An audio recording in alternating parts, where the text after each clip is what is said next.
Gwynedd Glud ydy un o'r 7 blaenoriaeth sydd gan y cyngor yn ein cynllun 5 mlynedd diweddara. Fel rhan o'r blaenoriaeth yma, byddwn ni'n cefnogi pobl Gwynedd i fyw mewn cartrefi addas a fforddiadwy yn eu cymunedau. Nid yn unig mae hyn yn golygu ein bod am sicrhau bod neb yn digartref yn Gwynedd, ond mae o hefyd yn golygu ein bod ni am gynyddu cyflenwad o cartrefi pobl Gwynedd a sicrhau fod tai hyn yn cael dylanwad cadarnhaol a iechyd a llesiant pobl y sir. Mae'n bwysig iawn i ni hefyd fod tai newydd yn Gwynedd yn amgylcheddol gyfeillgar. Mwyn gwireddu yr uchelgais y gefnogi pobl Gwynedd i fyw mewn cartrefi addas a fforddiadwy yn eu cymunedau, mae ganddyn ni 4 prosiect gwahanol. Rydyn ni am gynyddu cyflanwad y dau i bobl lleol, yn ogystal â cyngor yn adeiladu tai am y tro gyntaf mewn dros 30 mlynedd. Mi fyddwn ni'n cydweithio efo cymdeithasau tai lleol i godi mwy o tai cymdeithasol.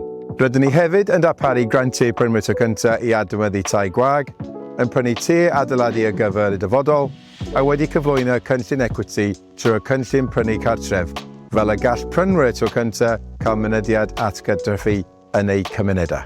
Rydyn ni am sicrhau nad oes neb yn digartref yn Gwynedd, a mae cynllunio ar y gweill i datblygu mwy o unedau, tai a chyfnogaeth. Darparu llety i pobl ifanc digartref, cynnig cyfnogaeth iechyd meddwl a gweithio gyda landlordiaid preifat i sicrhau mynediad at eiddo ychwanegol.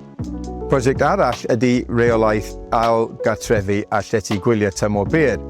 Mae hwn yn bwysig achos bod nifer o uchel o dai yn cael ei defnyddio fel ail-gartrefi a llety gwyliau tymor byr yn Gwynedd, a mae hyn yn cael effaith andwyol ar allu pobl y sir i gael cartrefi yn eu cymunedau.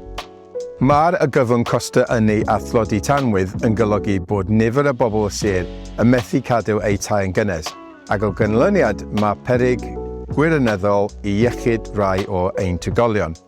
Byddwn ni'n felly yn sicrhau bod gymaint o bobl a phosib yn manteisio ar y cymoedd sydd ar gael i helpu nhw drwy'r gyfnod anodd yma.